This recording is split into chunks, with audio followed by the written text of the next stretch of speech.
At the western end of the channel on the French side, Brittany is formed into a peninsula jutting out towards the Atlantic. This is Finistère, the end of the earth. All the water from the channel tides has to flow past here twice a day.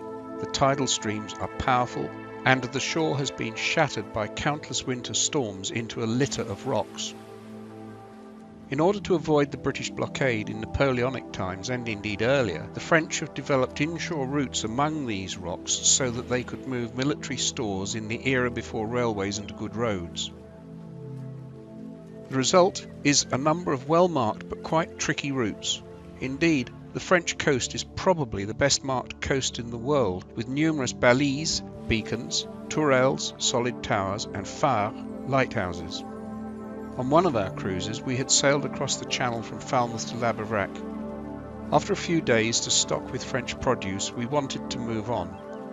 I was fascinated by the inshore passage past Portsall. It looked tricky, but it would avoid the confused water that is so often found around the Basse-Popillon buoy, which makes sailing difficult and uncomfortable. We prepared carefully using Malcolm Robson's excellent books. We left La Bavrac as the tide started to flow to the west.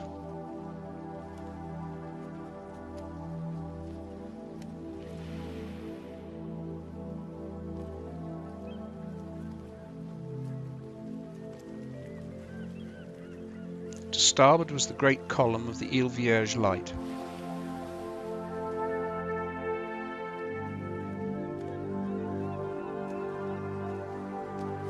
At the Libenta buoy, we needed binoculars to positively identify the first transit.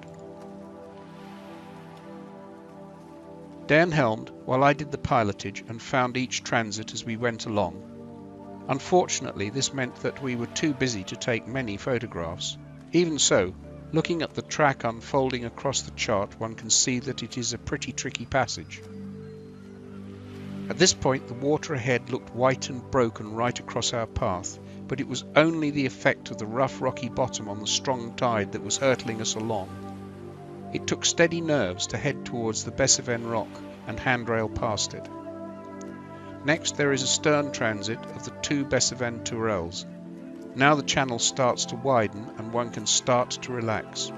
There is one very long stern transit that leads just inshore of the Le Four light. The route emerges into the Chenal du Four, and with a helpful tide, it is an easy passage to Camaret or on through the Raz de Seine.